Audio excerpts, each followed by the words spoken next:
کہ ہم زندگی کو جہاں بھی دیکھیں، جس حالت میں بھی دیکھیں، چاہے وہ نباتات کی شکل میں ہو، چاہے وہ انسانی اس شکل میں ہو، کہ ہم اس کی حفاظت کریں، ہم اس کو، یہ ایک چیز تھی۔ لیکن انسان کا کیا ہوا کہ وہ زندگی کی بجائے موت سے ڈرنے لگ گیا، اور موت کے خوف نے اس کو بہت بد بنا دیا، اور اس خوف نے ہمیشہ اپنے آپ کو بچانے کے لیے دوسروں پہ ظلم کرنا، دوسروں کا حصہ چھیننا، غاصب بننا، یہ سب اس خود غرضی کی وجہ سے جنم لیا۔ اب یہ دیکھیں، یہ تو ایک ہے کہ زندگی کو اگر آپ خدا کا تحفہ سمجھ کے سب اس کا احترام اور اس کا پیار کریں گے تو سب اچھا ہوگا، لیکن اس زندگی کو زندہ رکھنے کے لیے ایک چیز ہوتی جسے کہتے ہیں ذمہ داری۔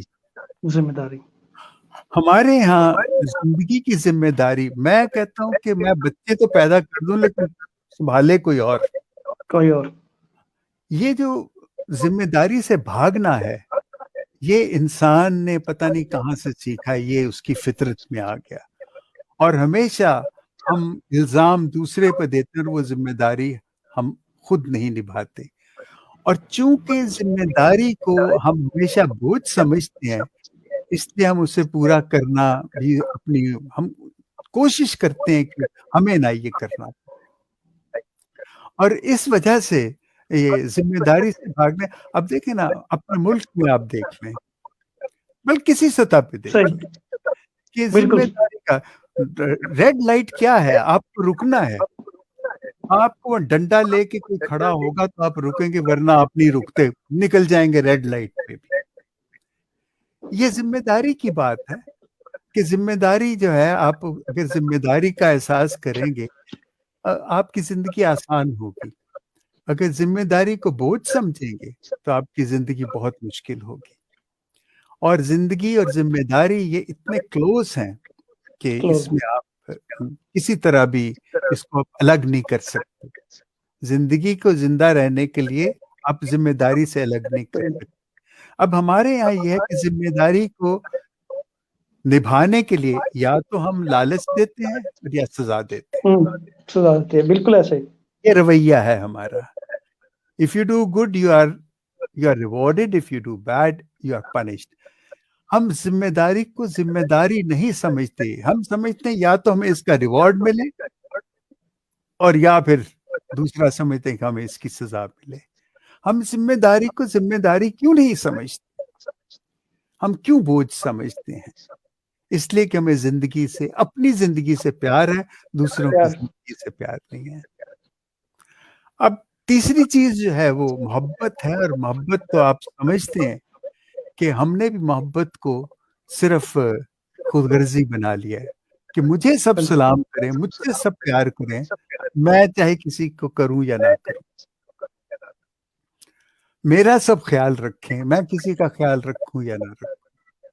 اور یہ جو تھا پیار کو اس طرح دیکھنا کہ صرف اپنی ذات مرکز میں ہے، باقی سب میرے ارد گرد ہیں، میں ہی ہوں جو کچھ ہوں، اور اگر میں نہیں ہوں تو کوئی بھی نہیں ہے۔ اور آپ دیکھ لیں کہ ہمارے معاشرے میں کیسی کیسی چیزیں ہوتی ہیں، کہ کیسے لوگ بگاڑ پیدا کرتے ہیں۔ جتنی دیر وہ خود ہیں ٹھیک ہے، جب وہ نکلتے ہیں تو سب کچھ توڑ پھوڑ کے چلے جاتے ہیں۔ اپنے محبت جو ہے مجھ سے کریں اور بس۔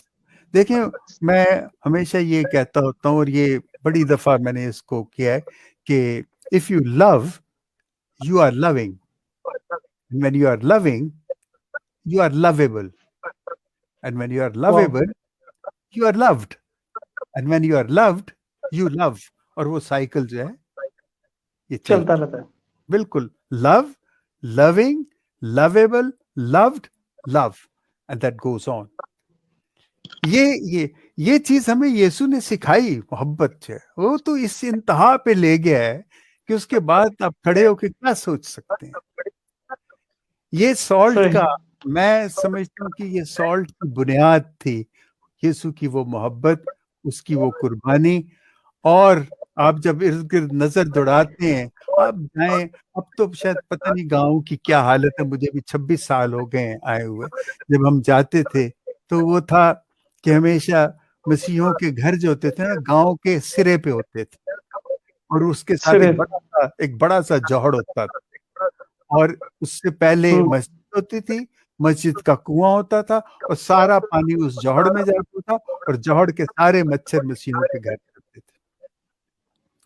یہ ایک نظام ہوتا تھا، تو اس کو دیکھ کے تو بڑا دکھ ہوتا تھا کہ یار یہ اب پتہ نہیں آج کتنی کوئی تبدیلی آئی ہے، لیکن جو میں خبریں سنتا اور پڑھتا ہوں میں کوئی اتنا خوش نہیں ہوتا کہ ہم کیا ہیں۔ وہ تو ہمارے مسیحی نوجوانوں نے، ہمارے اپنے لوگوں نے محنت کر کر کے اپنا مقام جو تھوڑا بہت بنایا ہے وہ بنایا ہے، لیکن آج بھی چوڑا کہنے سے ہمیں کوئی گریز نہیں کرتا۔ یہ جو ہے یہ دکھ مجھے ہمیشہ رہے گا، یہ دکھ مجھے ہمیشہ، اور یہ میں کہتا نہیں ہوں یہ بات، لیکن آج پتہ نہیں کیسے میرے منہ سے نکل گئی ہے، لیکن یہ سچ ہے۔ جسٹس کرنیلیس چیف جسٹس سے پاکستان کے، تو کسی نے اس کو کہا اے چوڑی دا پتر کی کر سکتا ہے۔ مطلب یہ دیکھیں محبت، نفرت اور یہ کیسی چیزیں ہیں، اور سالٹ کا ہم یہی کوشش کرتے تھے کہ ہم ہر قسم کے لوگوں کی جو تکلیف میں ہے، جب فلڈز کا مسئلہ تھا تو جب ہم لسٹ بناتے تھے، اور میں خاص طور پہ اپنے ڈائسس میں دیکھتا تھا کہ ہم کتنے ان غیر مسیحوں کو گھر کے لیے یہ مدد دے رہے ہیں جو کہ بہت ہی اندھے ہیں، معذور ہیں، بوڑھے ہیں، ہم ضرور، اور وہ غیر مسیحی ہم ان کو دیتے تھے۔ اور یہ میں بڑی سختی سے میں کہتا تھا نہیں، ہم یہ نہیں کر سکتے کہ ایک ہی گاؤں میں 3 گھر غیر مسیحوں کے اور 35 گھر مسیحوں کے، ہم 35 کو دیں اور ان تینوں کو چھوڑ دیں کیونکہ یہ مسیحی نہیں ہے۔ ایسے نہیں ہو سکتا، ہم کرتے تھے، اور اس کے عوض میں بہت خدا نے برکت دی ہمیں، بہت سی ایک جگہ پہ ہمیں 10 مرلے زمین دی ہمارے غیر مسیح بھائیوں نے، انہوں نے کہا کہ آپ یہاں اپنا چرچ بنائیں۔ یہ شرک پور کے پاس ایک گاؤں، میں نام بھول گیا تو بہت دیر ہو گئی، انہوں نے ہمیں یہ اس طرح کی چیزیں ہیں۔ لیکن یہ جو محبت اور نفرت کا یہ جو ہے، یہ تو پتہ نہیں میں اس کو کیسے بیان کروں کہ یہ ہمارے اندر کب، اب یسوع کی ہماری پوری جو عبادت ہے، ہماری پوری ماس جو ہے وہ محبت ہی کی بنیاد پہ کھڑی ہے۔ ہم ساری دعائیں اپنی بالکل ایسے، اور ہمارا جو کلائمیکس ہے، جو جب تبدل ہوتا ہے تو تبدل وہ ہمیں یسوع کی محبت کا وہ اظہار ہے، جہاں وہ آ کے اپنا بدن توڑتا اور اپنا خون دیتا ہے، اور وہ کہتا ہے کہ تم بھی ایسے ہی کرو، میری یاد میں ایسے ہی کرو۔ تو یہ جو تصور ہے نا، تصور کیا، یہ جو حقیقت ہے، اس کے لیے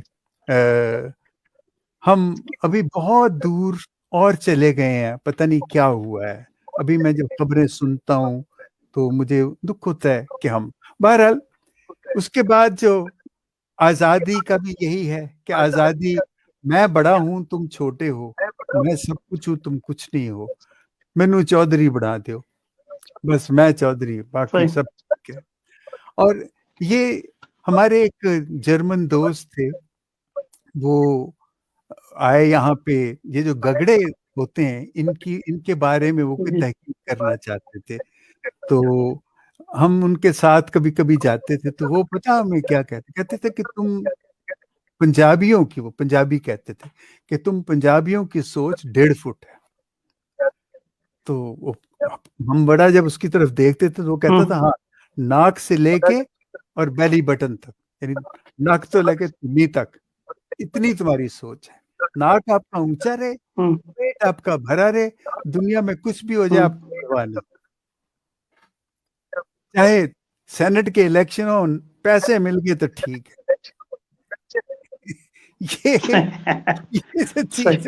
یہ ہے ہمارا رویہ جو ہے، اور وہاں محبت کہاں، قربانی کہاں، یہ عجیب ہے۔ اب جو ہمارا 5واں ایئرننگ جو ہے جسے برادری کہتے ہیں، وہ بڑی زبردست چیز ہے، لیکن اب تو برادریاں ان کی جگہ پہ پیسہ آ گیا ہے، جس کے پاس پیسہ ہے اس کو برادری کی ضرورت نہیں ہے، برادری تو بہت بڑی چیز ہے. ضرورت میں نہیں یہاں یورپ میں رہتا ہوں, یہاں پہ چونکہ تمام چیزیں انسانوں کو ملتی ہیں, چاہے وہ حکومت دے ان ہے. کو یا وہ خود کمائیں, ان کو خدا کی ضرورت نہیں ہے.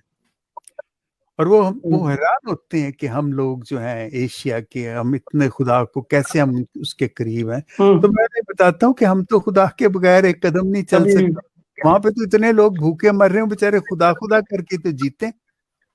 چل سکتے. ہاں ورنہ وہ کیسے زندہ رہ سکتے ہیں. یہ ہمارا سالٹ تھا بھائی, اور اس پہ ہم نے یہ ساری اپنی جو ٹریننگ تھی اس کو ترتیب دیا تھا. لیکن آپ نے ایک سوال شاید مجھ سے پوچھنے کا آپ نے سوچا تھا کہ جن لوگوں کو آپ نے ٹرین کیا وہ یہاں رہے پاکستان جی میں. میں پوچھوں گا یہ. اور ہاں گفتگو کیونکہ ہماری اتنی طویل ہو گئی اور مجھے بہت مزہ آ رہا تھا, اور میں عام طور پہ بہت کوشچن کرتا ہوں بیچ میں, لیکن آج میں جو ہے وہ بالکل چاہ رہا تھا کہ آپ جو گفتگو کریں اس کو انٹرپٹ نہ کروں. میں 2 سوال پوچھنا چاہوں گا آپ سے. ہمیں جی. آلموسٹ 50 منٹ ہو چکے ہیں یہ آپ اچھا. کے گفتگو کے. تو ایک پہلا سوال میرا یہ ہے کہ آپ کیا سمجھتے ہیں, سچویشن بھی آپ دیکھ رہے ہیں ساری آپ کے سامنے ویزیبل ہے, آپ دیکھتے ہیں پاکستان میں معاشرہ جو شرنک ہوا ہے, معاشرے میں جو پہلے ایک سوچ تھی وہ نیرو ہوئی ہے اور زیادہ. ایسی ساری صورتحال میں کیا رول ہے چرچ کا, اور نوجوان کیسے اس ساری نیگیٹیوٹی کے باوجود اپنے آپ کو, اپنی فیملی کو ڈیولپ کر سکتے ہیں, اور کیا وہ پازیٹیو اس معاشرے سے لے سکتے ہیں تاکہ وہ کہیں نہ کہیں جو نیگیٹیوٹی ہے, یہ جو آپ نے فیکٹرز 5 بات کیے ہیں, ان کو کہیں نہ کہیں اپنی لائف میں امپلیمنٹ کر سکیں. اور اس کے بعد اسی سے جڑا سوال ہے کہ جب ہم یہ بات کرتے ہیں, آپ بھی اس چیز کے گواہ ہیں, اور میں بھی چرچ کے اداروں میں, خاص طور پہ کیتھولک چرچ کے اداروں میں کام کیا ہے, جب وہاں ڈیولپمنٹ کی بات کی جاتی ہے, نوجوانوں کو تیار کرنے کی بات کی جاتی ہے, تو ایک ریئیکشن یہ آتا ہے چرچ کی طرف سے کہ وہ کہتے ہیں کہ جی ہم جن لوگوں کو تیار کرتے ہیں وہ ہماری ٹریننگز لیتے ہیں, وہ ہمارا جو ہے وہ اداروں میں سے سسٹم سے سیکھتے ہیں, اور جب وہ سیکھتے ہیں تو وہ بیرون ملک چلے جاتے ہیں, تو اس لیے ہم پھر ٹریننگ پر دوبارہ جو ہے وہ مزید جو لوگوں کو تیار کرنے کے لیے دوبارہ سے اتنی محنت نہیں کرتے. تو آپ کا کیا اس بارے میں خیال ہے, یا آپ کیا سمجھتے ہیں, کیا یہ بات کتنی حد تک سچی ہے, یا اس میں کون کون سے پوائنٹس ہمیں جو دیکھنے چاہیے؟ دیکھیں یہ تو بات بالکل, آپ کو پتہ ہے کہ ایف سی کالج 1861 یا 1860 میں جی اس سر, کی, آپ کو میری آواز آ رہی؟ جی بالکل آ رہی. تو یہ ایف سی کالج دیکھیں, پروٹسٹنٹ چرچز تھے نا, انہوں نے آ کے یہاں کالجز بنائے. ان میں Emerson College Multan, F C College Lahore, Gordon College Rawalpindi, بالکل مرے کالج سیالکوٹ, صحیح. اور ٹھیک. Edwards college Peshawar. 5 کالجز بنائے تھے. آپ امریکہ میں چلے جائیں, آپ کو ان 5 کالجز کے جو مسیحی ہیں بے شمار آپ کو ملیں گے, انگلینڈ میں بھی اور امریکہ میں بھی. یہ کہنا کہ جی یہ جو ہم جن لوگوں کو, میں بھی پہلے ایسے سوچتا تھا کہ جن کو ہم ٹرینڈ کرتے ہیں, میں کہتا ہوں جس کو ٹرینڈ کیا, اگر وہ ٹرینڈ ہو کہ اپنی زندگی اس نے بنا لی ہے, میں بہت خوش ہوں, مجھے بڑا اچھا لگا. میرے اپنے اینیمیٹر صحیح. جو میں نے تیار کیے تھے, بہت کم چرچ کے ساتھ رہ گئے ہیں, سب نے اپنی اپنی این جی اوز بنائی, کچھ باہر آ گئے.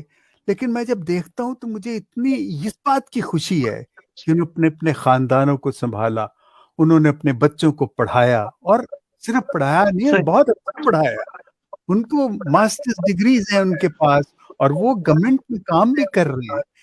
انہوں نے اگر دوسروں کو نہیں انہوں نے ترقی دینے میں ان کی مدد کی, انہوں نے اپنی ترقی اور اپنے بچوں کی تو ترقی میں ہے, لیکن اب وہ بچے جو ہیں وہ دوسروں کے کام آ رہے ہیں. یہ ایک وقت ہوگا کہ جب, لیکن اس صحیح. وقت یہ جو ہے باہر جانے کا, میں سمجھتا ہوں کہ اس کو آپ روک نہیں سکتے, اور چرچ کو صحیح. اس چیز کو بند نہیں کرنا چاہیے کہ ہم ان کو ٹریننگ نہ دیں. ہمیں جو انسان بھی ہمارے صحیح. ہاتھ لگتا ہے نا, اس کو ہم اچھا انسان بنانے کی کوشش کریں, ٹرینڈ کریں. کریں. صحیح. میں آپ کو ایک بات بتاؤں کہ جو چرچ سے ٹرینڈ ہوگا نا, اس کے دل سے چرچ نہیں نکلے گا, اس کو ہمیشہ کھینچے گا وہ. آپ آج بھی دیکھ لیں کہ جو لوگ صحیح باہر بیٹھے ہیں ہمارے مسیحی جو ہیں، جو چرچ سے تیار ہو کے ہیں، وہ پاکستان کا بہت زیادہ سوچتے ہیں. شاید پاکستانی اپنے نہیں اتنا وہ بہت سوچتے ہیں اور کرنا صحیح چاہتے ہیں، لیکن کرنے کا بھی کوئی ان کو سمجھ نہیں آ رہی کہ کس طرح. اور جو کرتے ہیں بہت سے کرتے ہیں، بہت سے لوگ کر رہے ہیں اور وہ مدد کرتے ہیں. میں بھی کئی دفعہ پوچھتا ہوں جب لوگوں سے مدد کے لیے تو وہ دیتے ہیں، اور ہم اپنے لوگوں کو پاکستان میں ان کے لیے، ان لوگوں کی وجہ سے جو وہاں سے، میں سوچتا ہوں کہ یہ ضروری نہیں ہے کہ آپ اس وجہ سے بند کر دیں کہ جی وہ سب یہاں سے چلے جاتے ہیں. وہ چلے جاتے ہیں لیکن وہ اپنا رشتہ نہیں توڑتے اپنے چرچ کے ساتھ، صحیح اپنی اس دنیا کے ساتھ جہاں سے وہ آئے ہیں. وہ اس کو بھولتے نہیں ہیں، وہ اسے ہمیشہ یاد رکھتے ہیں. اور پھر یہ ہے کہ جو بڑی مجھے ایک چیز کی، ہم دیکھیں سیاست پہ مجھے بات پتہ نہیں کرنی چاہیے کہ نہیں. ہم جو یہ سیپریٹ الیکٹریٹ اور یہ جو مسیحی حلق کیا اسے کہتے ہیں کہ یہ مسیحی ونگ ہے، نمائندے ہلکے. میں ان ونگز کا نہیں میں قائل ہوں. میں کہتا ہوں کہ ہم میں صحیح اتنی طاقت ہونی چاہیے، اتنا ہم میں اتنی قابلیت صحیح ہونی کیا چاہیے مین اسٹریم میں ہے. مین سٹریم میں آئے. دیکھیں میں سب سے مجھے بڑی اچھی بات لگتی ہے شہباز بھٹی کی کہ وہ اس میں کچھ تھا نا تو پیپلز پارٹی نے اس کو لیا. یہ ہے، یہ نہیں کہ جی کرسچنز کے علیحدہ الیکشنز ہو جائیں یا کرسچنز کو وہ خود نامینیٹ کر کے اپنی پارٹی ملے، اپنی پارٹی کا کوئی عہدہ دلا دیں. میں اس کا قائل نہیں ہوں. اگر آنا ہے تو مین سٹریم میں آنا ہے. آپ کی عزت تبھی بنے گی، ورنہ ہم ہمیشہ ہی علیحدہ رہیں گے. اور خدا کے لیے یہ سیپریٹ الیکٹریٹ اور ڈوئل ووٹ وغیرہ کا نہ کریں. ہم پارٹیز میں جا کے اتنا کام کر کے دکھائیں، انہیں اپنی قابلیت دکھائیں کہ وہ مجبور ہو جائیں کہ اس کو ہم آگے لے کے آئیں. ہم یہ نہیں کرتے. ہم اپنی پارٹیاں بنا کے، تو آپ اپنی کسی مسیحی بستی میں چلے جائیں، وہاں اگر 52 گھر ہیں نا تو وہاں 60 چودھری ہوں گے. ہاں، اور یہ جو رویہ ہے نا یہ ٹھیک نہیں ہے. دونوں چیزوں میں کہتا ہوں، ایک تو یہ ہے کہ ہم ٹریننگ بند نہ کریں، ہم ضرور کروائیں ٹریننگ. اور دوسری بات یہ ہے کہ اگر آپ کے پاس 2 توڑے ہیں، اگر آپ ایک توڑا کسی اور کو دے دیتے ہیں کوئی بات نہیں، وہ چلا جائے، لیکن یہ نہ سمجھیں کہ اس کو ٹرین نہ کریں کہ وہ یہاں سے چھوڑ کے چلے جاتے. نہیں، میں اس کے حق میں نہیں ہوں. میں نہیں، میں خود سوچتا ہوں کہ میرا یہاں آنا، مجھے افسوس ہے کہ میں یہاں ہوں، میں بالکل خوش نہیں ہوں. مجھے اطمینان ہے لیکن خوش نہیں ہوں. یہ دیکھیں عجیب بات میں کر رہا ہوں.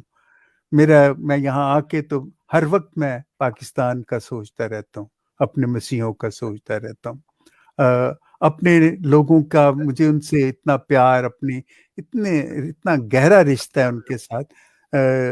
لیکن یہ ہے کہ شاید میں نے ان کے لیے وہ نہیں کر سکتا، لیکن پھر میں سوچتا ہوں کہ کچھ نہ کچھ تو کیا ہے، کر کے آئے ہیں. اور اب میں عمر کے جس حصے میں ہوں شاید میں اتنا کر بھی نہیں پاؤں گا. اس وقت میری عمر 76 سال ہے. ہاں، تو لیکن پھر بھی لیکن یہ اس چیز کا میں قائل ہوں کہ جن کو بھی آپ تربیت دے سکتے ہیں ان کو تربیت دیں. لیکن خدا کے لیے یہ جو ہم نے اتنے چھوٹے چھوٹے چرچز بنا دیے ہیں نا، ان سے مجھے نہیں سمجھ آ رہی کہ ہمیں کیسے ہمیں نجات دلائیں گے، یہ کیسے ہماری نجات کا ذریعہ بن سکتے ہیں. اتنے چرچز ہم نے بنا دیے ہیں، اتنے چرچز. یسوع کے تو ہم نے اتنے کیل ٹھوک دیے ہیں اس میں کہ وہ بیچارہ سانس بھی نہیں لے سکتا.